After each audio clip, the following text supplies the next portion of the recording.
السلام علیکم. Welcome to classic entertainment channel. امید ہے آپ سب ٹھیک ٹھاک ہوں گے، خیر خیریت سے ہوں گے اور آپ کا دن بھی اچھا گزر رہا ہوگا. کلاسک انٹرٹینمنٹ چینل پہ میں آپ کے لیے لے کر آئی ہوں ناول میرے زخم پہ سے گلاب کر کی ایپیسوڈ. لیکن ناول کی ایپیسوڈ اسٹارٹ کرنے سے پہلے میری آپ سے ہمیشہ کی طرح کی ریکویسٹ ہے کہ اگر آپ نے ہمارے چینل کو سبسکرائب کر کے بیل آئیکن کو پریس نہیں کیا تو جلدی سے یہ دونوں کام کر دیجیے تاکہ ہمارے چینل پہ آنے والے تمام ناولز کی ویڈیوز کی اپڈیٹ آپ تک بر وقت پہنچ سکے اور آپ ہمارے ناول سے بھرپور انداز میں لطف اٹھا سکیں. تو چلیں میں مزید انتظار نہیں کرواتی اور شروع کرتی ہوں ناول میرے زخم پہ سے گلاب کر ایپیسوڈ 71. احد ابیلہ کو لے کر گھر آیا تو رامین بیگم کتنی ہی دیر اس کے گلے لگی اس بات کا یقین کرتی رہی تھی کہ وہ ٹھیک ہے، کیونکہ ان چند ہی دنوں میں وہ ان کو بے حد عزیز ہو گئی تھی، جبکہ ابیلہ ان کے پرخلوص انداز پہ بے حد شرمندہ ہوئی تھی. اگر جو ان کو آج کی اس کی حرکت کا پتہ چل جاتا تو وہ کتنا دکھی ہوتی. اس کو پیار کر کے وہ اس سے الگ ہوئیں. آئندہ اگر اس پر غصہ ہو تو اس کی جان نکالنا، اپنی جان دینے کی حرکت مت کرنا، اس کا نہیں ہمارا ہی سوچ لینا. رامین بیگم نے شکوہ کیا. اپنی جان لینے کی کوشش کر کے اس نے میری ہی جان نکالی ہے موم. احد نے خفگی سے ابیلہ کو دیکھا. زندگی میں چاہے جیسے بھی حالات ہوں ان کا ڈٹ کر مقابلہ کرنا چاہیے. شیطان کے بہکاوے میں آ کر خود کو مارنے کی کوشش نہیں کرنی چاہیے کہ ہماری زندگی اللہ کی امانت ہوتی ہے اور اللہ کو بالکل پسند نہیں کہ ہم اس کی امانت میں خیانت کریں. اور میں جانتا ہوں سب کچھ بھولنا آسان تو نہیں، لیکن کوشش کرو گی تو سب بھول بھی جاؤ گی اور تم احد سے ناراض ہو تو اسے سزا دینے کا حق رکھتی ہو. ذاکر صاحب نے اس کے سر پر ہاتھ رکھتے ہوئے اسے نرمی سے سمجھایا تو وہ سر ہلا گئی اور احد کو دیکھا. وہ سمجھ گئی تھی کہ وہ غلط تھی، اسے یہ بزدلانہ قدم نہیں اٹھانا چاہیے تھا. مایوس ہو کر تو بالکل نہیں، کیونکہ مایوسی کفر ہے. میں اپنے کمرے میں رہوں گی. ابیلہ نے جیسے احد کو سزا سنائی تھی جس پر وہ تلملا گیا. اس کی حالت پر ذاکر صاحب اور رامین بیگم نے اپنی ہنسی دبائی تھی. مجھے تمہارے کمرے میں شفٹ ہونے میں کوئی مسئلہ نہیں ہے، میں پیکنگ کرتا ہوں. احد نے اگلی ہی پل چٹکی بجا دے حل نکالا تو وہ سب حیران ہو کر اسے دیکھنے لگے. مگر جب بات سمجھ میں آئی تو جہاں اس کے والدین کا کہکا گونجا وہیں ابیلہ نے اسے گھورا جو جان نچھاور کرتی نگاہوں سے اسے ہی دیکھ رہا تھا. یعنی تم رخصت ہونے کے لیے تیار ہو؟ ذاکر صاحب نے شرارت سے کہا تو وہ زور و شور سے سر ہلا گیا.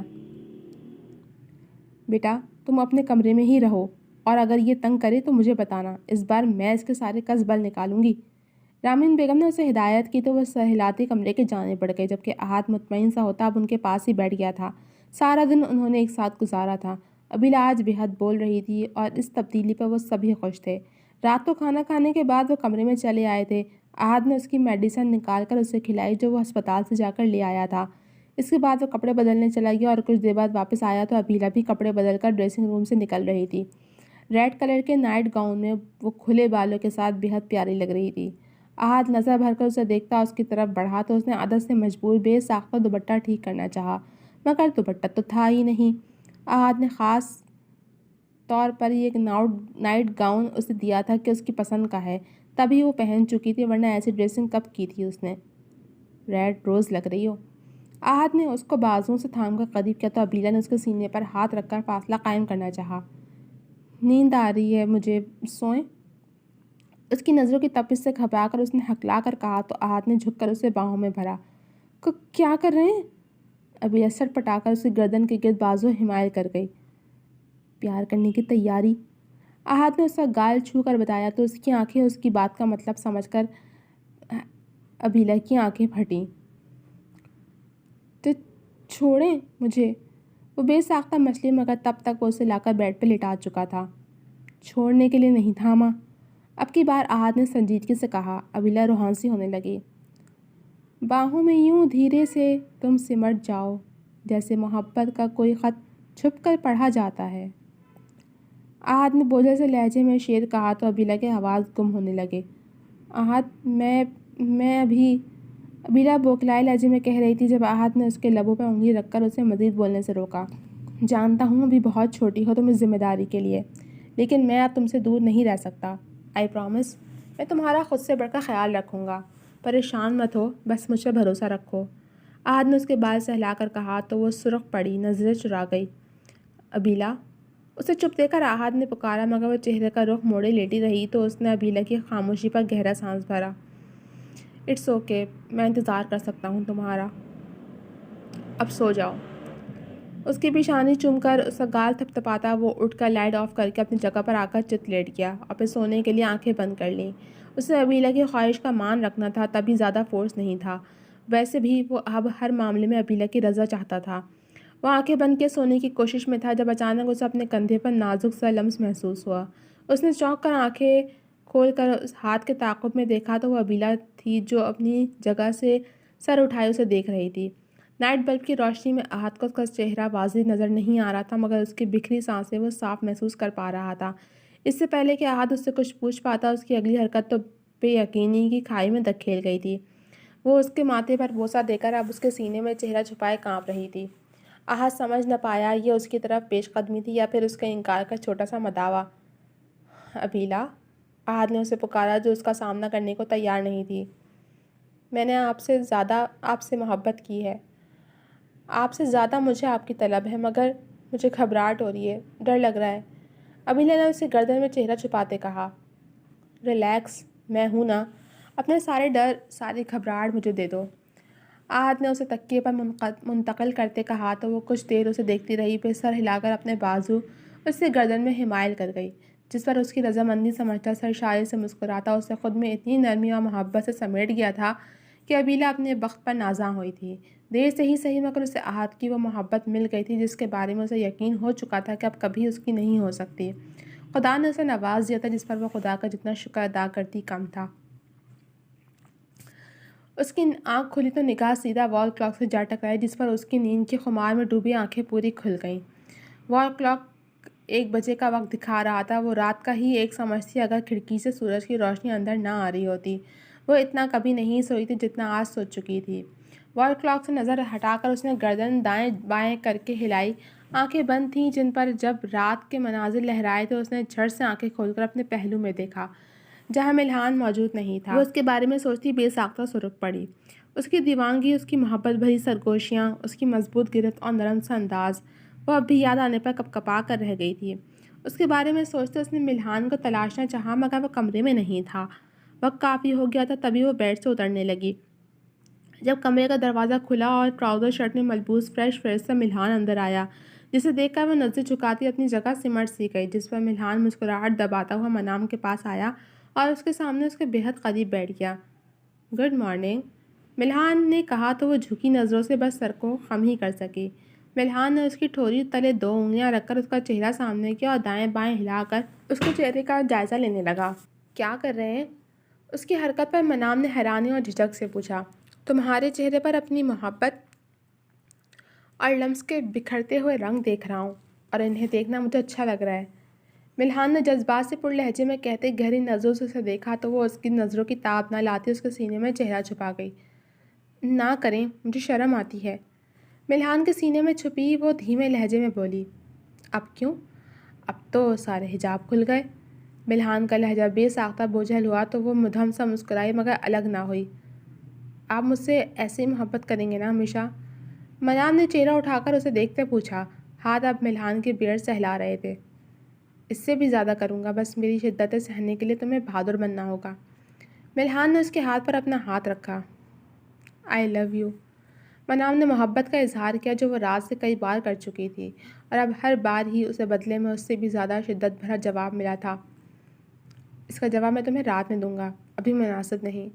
ملحان نے اسے سامنے کر کے شرارت سے کہا تو وہ اس کی بات کا مفہوم سمجھتے اس کے کندھے پر مکہ جڑ گئی۔ میں فریش ہو کر آتی ہوں۔ وہ اتنا کہہ کر اٹھ کھڑی ہوئی۔ ملحان نے اس کے لیے اپنی پسند کے لال رنگ کا جوڑا نکالا اور اسے تھمایا۔ اسے منام لال رنگ میں بے حد حسین لگتی تھی۔ اس کے آنے تک ناشتہ بھی آ چکا تھا۔ وقت تو لنچ کا تھا، مگر وہ دونوں ہی لیٹ اٹھے تھے اور یہ ان کے ناشتے کا وقت تھا۔ کچھ ہی دیر میں وہ فریش ہو کر آئی تو دونوں نے ایک ساتھ ناشتہ کیا۔ ماما بابا کو پتہ ہے ہم یہاں ہیں؟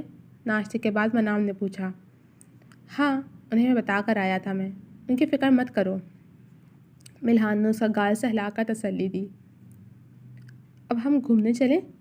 منام نے پرجوش انداز میں کہا تو وہ سر ہلاتا کھڑا ہو گیا اور پھر اس کے قریب آ کر اسے باہوں میں بھر لیا۔ یہ کیا کر رہے ہیں؟ اسے بیڈ کی طرف بڑھتے دیکھ کر منام نے حیرت سے پوچھا۔ تمہیں گھمانے لے جا رہا ہوں، ملحان نے معنی خیزی سے کہا۔ بیڈ پر؟ وہ حیرانی سے پوچھنے لگی تو وہ دل کھول کر ہنسا۔ میری محبت کی وادی میں۔ اسے بیڈ پر لٹا کر اپنے قریب کر کے لائٹ آف کرتے ہوئے بتایا تو اس کا مطلب سمجھ کر وہ مچلی۔ نہیں ابھی نہ، وہ شدید مزاحمت کرتی اسے منع کرنے ہی لگی تھی جب ملحان نے اسے جملہ مکمل کرنے کی بھی مہلت نہ دی اور محبت کی دنیا کی سیر کروانے لگا۔ میمون خالد دامن سا کھڑکی کے پاس کھڑا باہر دیکھ رہا تھا۔ شیما بیگم پاگل ہو گئی تھیں، جنہیں پاگل خانے بھجوا دیا گیا تھا کیونکہ اب وہ میمون کو بھی نہیں پہچانتی تھیں اور جو بھی ان کے قریب جاتا اس کو نقصان پہنچانے کی کوشش کرتی تھیں۔ وہاب صاحب بھی جذبہ کے غم میں بیمار رہنے لگے تھے، جیسی بھی تھی ان کی اولاد تھی جس سے وہ بے حد محبت کرتے تھے۔ وہ کس حال میں ہوگی، ٹھیک ہوگی بھی یا نہیں، انہی سوچوں نے انہیں بیمار کر دیا تھا۔ میمون ہی اب بزنس کو سنبھالنا تھا۔ 3 مہینے ہو چکے تھے مگر نہ ہی رانیہ کا کچھ پتہ چلا تھا نہ ہی جذبہ کا۔ پولیس بھی جذبہ کو ڈھونڈنے میں ناکام رہی تھی۔ دزیل نام کے بندے کو اب تک پولیس ڈھونڈ نہیں پائی تھی اور رانیہ کی تلاش کے لیے اس نے کسی اور کو لگایا ہوا تھا مگر ابھی تک کوئی خاطر خواہ خبر موصول نہیں ہوئی تھی۔ وہ بالکل اکیلا پڑ گیا تھا۔ ہر جمعرات کو وہ المیرا بانو بیگم کی قبر پر جاتا تھا، فاتحہ خوانی کرنے کے ساتھ ان سے معافی بھی مانگتا رانیہ کو تکلیف پہنچانے کی۔ یہ واقعی میں اس کا معاملہ نہیں تھا، تبھی وہ شرمندہ تھا۔ بانو بیگم سے اب اسے کوئی عناد نہیں تھا۔ وہ ان کی مغفرت کی دعا ضرور کیا کرتا تھا۔ منام ہر ہفتے ملحان کے ساتھ ان کے گھر کا چکر ضرور لگاتی تھی۔ اس کے آنے سے وہاب صاحب کا دل بہل جاتا تھا۔ میمون کو وہ بے قصور مان چکی تھی، تبھی اس کا رویہ میمون کے ساتھ بھی نارمل ہی ہوتا تھا۔ وہ اپنے گھر میں خوش تھی اور اسے خوش دیکھ کر وہ لوگ بھی خوش تھے۔ وہ خالی ہاتھ رہ گیا تھا بنا کسی قصور کے ہوتے ہوئے بھی۔ وہ خالی دامن تھا۔ منام سے اسے شدید محبت تھی مگر وہ اسے نہیں ملی تھی اور یہ خلش ساری زندگی اس کے دل سے نہیں جانی تھی کیونکہ پہلی محبت بھلائے نہیں بھولتی اور محبت بھی وہ جو لا حاصل ہو۔ میں تمہیں کہاں ڈھونڈوں رانیہ؟ بے بسی سے کہتا وہ کھڑکی سے سر ٹکا گیا تھا۔ ایک آنسو اس کی آنکھ سے نکل کر گال پر پھسل گیا۔ وہ لوگ مل جاتے ہیں جو گم ہو گئے ہوں مگر جو لوگ جان بوجھ کر نظروں سے اوجھل ہوئے ہوں ان کو ڈھونڈنا بہت مشکل ہوتا ہے۔ وہ کہتا نہیں تھا نہ ہی ظاہر کرتا تھا مگر وہ سچ میں تھک گیا تھا یہ سب سہتے سہتے، سب برداشت کرتے۔ اسے اب سکون چاہیے تھا، سکون بھری زندگی چاہیے تھی، ہر جھنجھٹ اور ٹینشن سے پاک۔ 3 سال بعد بابا، وہ اس وقت اسٹڈی ٹیبل پر بیٹھا کوئی فائل دیکھ رہا تھا جب معصوم سی آواز پر سر اٹھا کر اسٹڈی روم کے دروازے پر دیکھا جہاں اس کا 2 سال کا بیٹا کھڑا اجازت طلب نگاہوں سے اسے دیکھ رہا تھا۔ وہ بے ساختہ مسکرایا۔ اپنے بیٹے کی یہ عادت اسے بے حد پسند تھی۔ جی بابا کی جان۔ اس نے اپنی کرسی پر بیٹھے بیٹھے ہی اپنے بازو واق کیے تو وہ بھاگتا ہوا آ کر اس کی باہوں میں سما گیا جسے اس نے باہوں میں بھر کر اپنے سامنے اسٹڈی ٹیبل پر بٹھا لیا، فائل بند کر کے ایک طرف رکھ دی تھی۔ کیا کر رہا تھا میرا شیر؟ اس نے اپنے بیٹے کی بھوری کان سے جھانت سے چمکتی آنکھوں میں جھانک کر پوچھا۔ میں دانول تو نہیں ہوں، اس نے خفگی سے کہا۔ میں نے جانور کب کہا میری جان؟ شیر کہا، اور شیر تو بہادر لوگوں کو کہا جاتا ہے۔ اس نے بے ساختہ ہنس کر اس کے ماتھے پر بوسہ لیتے ایک سکون سا اپنے اندر اتارا، وہ سکون جو ایک باپ کو اپنی اولاد، اپنے جگر کے ٹکڑے کو دیکھ کر محسوس ہوتا ہے۔ شیر دانول ہوتا ہے اور آپ نے مجھے شیر کہا۔ شیر جانور ہوتا ہے اور آپ نے مجھے شیر کہا۔ اسے جیسے باپ کو یاد دلایا تھا۔ اچھا یار، اب نہیں کہتا شیر۔ یہ بتائیں روٹھے روٹھے سے کیوں ہیں آپ؟ اس نے بغور اپنے 2 سالہ بیٹے کے چہرے کو جانچ کر پوچھا جو بنا بنایا دوسرا ملحان تھا، بس آنکھیں بالکل منام جیسی تھیں، گہرے بھورے رنگ کی۔ ماما نے مجھے ڈانٹا، اس نے چھوٹتے ہی شکایت لگائی۔